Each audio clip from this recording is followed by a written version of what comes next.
Party के पदाधिकारी। और आदरणीय माजरा जी, क्योंकि इनका आगे भी व्यस्त कार्यक्रम है, मैं उनसे निवेदन करूंगा आदरणीय प्रदेशाध्यक्ष रामपाल माजरा जी हमें अपना संबोधन दें, अपना स्नेह दें और जोरदार ताली बजाकर।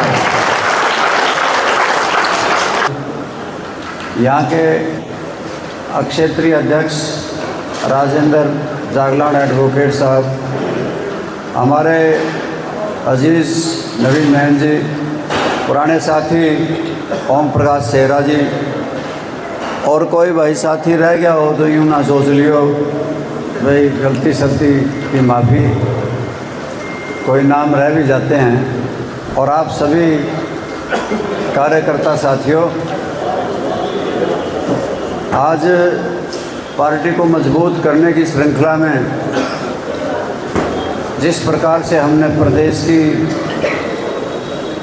की सारी इकाई का गठन किया, ठीक उसी प्रकार से जिले के अध्यक्ष भी बनाए, विभिन्न सेलों के संयोजक भी बनाए, और उसी संदर्भ में आज इसराना विधानसभा क्षेत्र की इंडियन नेशनल लोकदल की पार्टी की शाखा का गठन आपके बीच में आकर के किया है। इसमें पदाधिकारी बनाए गए हैं जिनकी घोषणा आपके ज़िले के अध्यक्ष और हल्के के अध्यक्ष करेंगे। मैं तो आपके साथ मिलकर के कुछ ऐसी बातें आपके समक्ष रखना चाहता हूं कि हम सब साथी पार्टी को मजबूत करें। इसलिए करें कि प्रदेश के अंदर हमने लंबे समय तक भारतीय जनता पार्टी का राज देखा, प्रदेश में कांग्रेस पार्टी का सरकार भी देख ली और जेजेपी की सांझी सरकार भी देखी। अब तो केवल मात्र आप लोगों को यही समझाना जाकर के गांव-गांव में कि अभय सिंह चौटाला को भी एक बार आजमा के देखो, एक बार राज उसे भी दे के देखो, अगर वो ठीक काम करे तो ठीक है, नहीं तो प्रजातांत्रिक प्रणाली में हर को अधिकार है 5 साल के बाद सत्ता बदलने का, फिर आप उसको भी बदल देना। परंतु कार्यकर्ता दोस्तों, आप ये चाहते हैं कि हरियाणा प्रदेश में परिवर्तन हो, भारतीय जनता पार्टी जाए और लोकदल पार्टी आए, तो इसके लिए आपने कड़ी मेहनत करनी होगी। आपने पुराने कार्यकर्ताओं से तालमेल करना होगा, जो हमारे बड़े नेता चौधरी देवीलाल ओम प्रकाश जी चौटाला के संघर्ष में साथ रहे, और नए साथियों को भी जोड़ना होगा। जब हम सब ऐसे साथियों को जोड़ लेंगे तो फिर हमारा संगठन मजबूत हो जाएगा, क्योंकि हमने भारतीय जनता पार्टी को लंबे समय तक पिटाया है। ये कहते थे किसानों चिंता ना करो, थारी आमदनी दोगुनी कर देंगे। आमदनी दोगुनी करना तो बहुत दूर की बात, उसकी जगह 3 काले कानून लेकर के आए थे, जिन काले कानूनों के खिलाफ किसानों ने लड़ाई लड़ी, 380 दिन तक दिल्ली में बैठे रहे और खाना पीना छूट गया, और 750 से ज़्यादा किसानों की जानें चली गई थी। तब जाकर के वो काले कानून वापस हुए थे।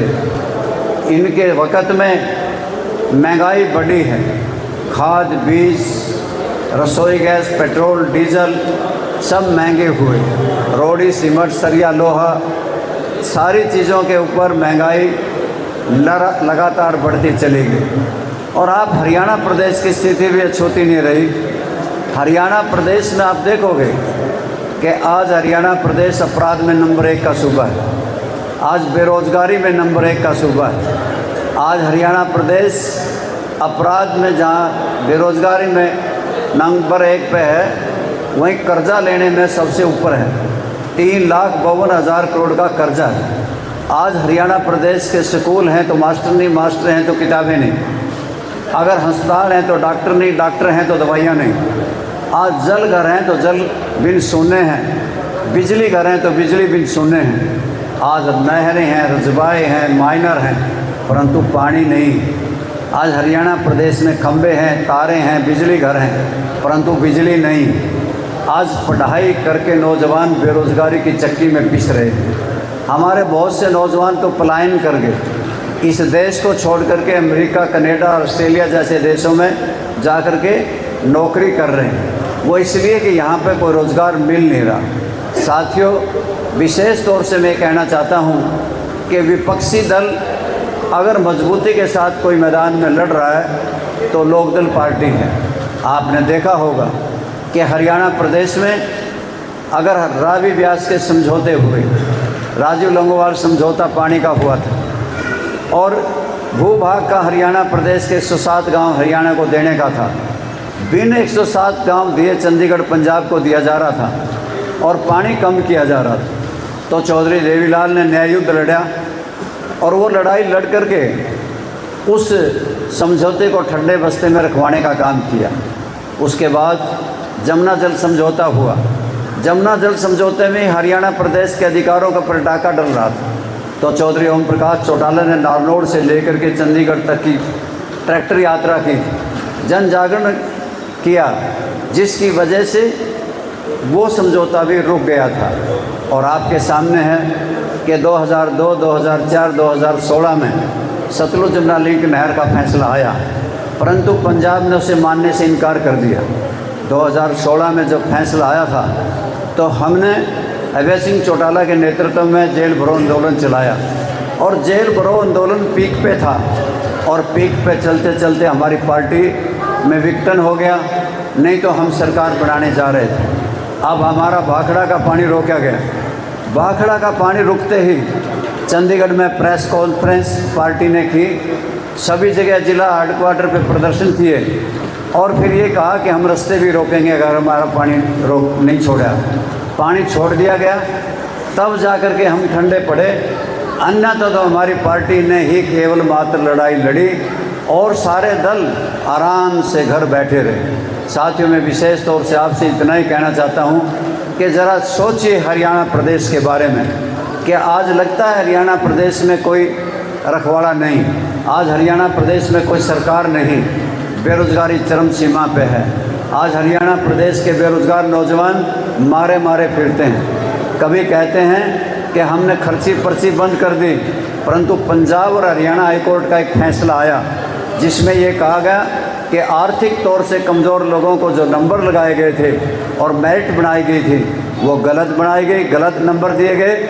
इससे 30,000 लगे लगाए नौकर जो नौजवान लग गए थे वो प्रभावित होंगे। ये कह दिया हाई कोर्ट ने कि दोबारा से मेरिट बनाओगे और फिर मेरिट बना करके दोबारा से लगाओगे। तो मैं आपको इनकी जो खर्ची और पर्ची की बात करते थे, ये पोल खोलती हुई पंजाब और हरियाणा हाई कोर्ट का फैसला है। साथियों, इतना ही नहीं, हरियाणा प्रदेश में लगता नहीं कोई किसी के दुख सुख में आने वाला कोई चीफ मिनिस्टर आज है।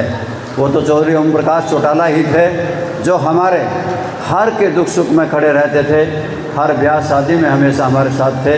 वो आज नहीं रहे, परंतु भरी सभाओं में, भरी रैलियों में, लाखों की हाजिरी में चौधरी ओम प्रकाश चौटाला ये कह के गए हमें कि हमारा राजनीतिक वारिस अगर कोई है तो अभय सिंह चौटाला है। तो चौटाला साहब ने जब ये कह दिया कि मेरा राजनीतिक तौर से अगर कोई वारिस है तो अभय सिंह चौटाला है, तो फिर हमने सब कार्यकर्ताओं पर जाना चाहिए, सबको समझाना चाहिए और सबको साथ लगाना चाहिए। साथियों, इतना ही नहीं, आप सारे बैठे हैं, आप क्या चाहते हैं? लोकदल पार्टी की सरकार चाहते हैं? अरे चाहते हो कि नहीं चाहते हो? और अगर लोकदल पार्टी की सरकार चाहते हो तो अभय सिंह चौटाला को चीफ मिनिस्टर देखना चाहते होगे? सारे अभय सिंह चौटाला को चीफ मिनिस्टर देखना चाहते हो? तो फिर जुट जाओ, ये मत देखो कौन क्या कह रहा है, कहने दो। आप इस बात पर जुट जाओ कि दूसरी पार्टियों के कार्यकर्ता मायूस हैं। आज ना तो भारतीय जनता पार्टी पूछती किसी को, ना कांग्रेस पूछती किसी को, और ना ही किसी प्रकार से किसी कार्यकर्ता की पूछ, केवल लोकदल पार्टी में ही पूछ है। इसलिए सभी कार्यकर्ता जुट करके दूसरी पार्टी के कार्यकर्ताओं को अपने साथ लगाओ। कहीं ऐसा माहौल देखने को हरियाणा प्रदेश में पहली बार मिला कि भारतीय जनता पार्टी की तो हवा खराब थी। लोग चाहते थे कि भारतीय जनता पार्टी को बदल डालें और कांग्रेस पार्टी के पक्ष में बहुत तेज़ हवा थी। आपने इलेक्शन में देखा होगा, हर कोई कहता था 70 सीट आएंगी, कोई कहता था 80 आएंगी, यानी कि लोग भाग करके वोट दे रहे थे। ये हवा किसी ने नहीं बनाई थी, कोई कांग्रेसी मैदान में नहीं निकला था, लोगों ने ही बनाई थी। और लोगों ने जब इस हवा को कांग्रेस पार्टी कैच नहीं कर सकी, सरकार नहीं बना सकी, हवा कांग्रेस की और सरकार बने बीजेपी की, और इस बात से आज लोग तंग हैं। और विशेष तौर से इस बात पर तंग हैं कि हम परिवर्तन करना चाहते थे, हम परिवर्तन कर नहीं सके।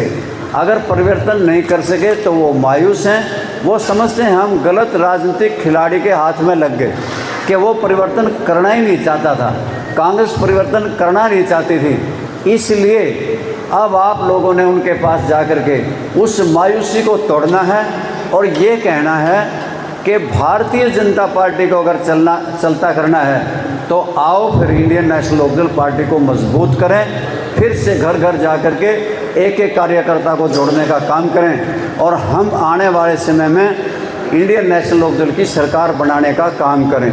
ये तभी संभव हो सकेगा अगर कार्यकर्ता इस बात को ठान लेंगे कि हमने गांव-गांव और घर घर जाके अलग जगानी है।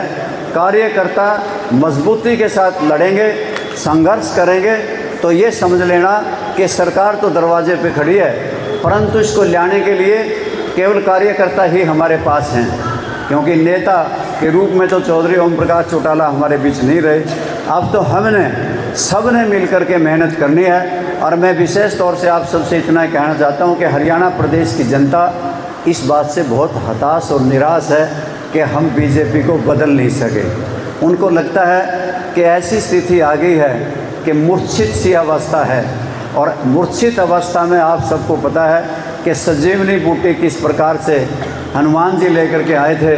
आज हमें उसी ज़रूरत है हनुमान की कि जो संजीवनी बूटी ला करके जैसे लक्ष्मण को दे दी गई थी और वो जीवित हो गए थे, ये फिर से हरियाणा प्रदेश की जनता जीवित हो जाए और खड़ी हो जाए मूर्छित अवस्था से, तो हनुमान बन करके अभय सिंह चौटाला ही संजीवनी बूटी ला सकता है और हरियाणा प्रदेश के लोगों को दे सकता है। और मैं विशेष तौर से इसराना का जो प्रोग्राम आपने किया, जिस प्रकार से आपने ये पदाधिकारी बनाए, मैं इन्हें मुबारकबाद देता हूँ, इन्हें बधाई देता हूँ। और जो भी कार्यकर्ता रह गया होगा, किसी भी कार्यकर्ता को पद के बिना नहीं छोड़ेंगे, सबको पद देंगे, परंतु वो काम करें और काम करके काम से दिल जीतें, सिफारिश से नहीं।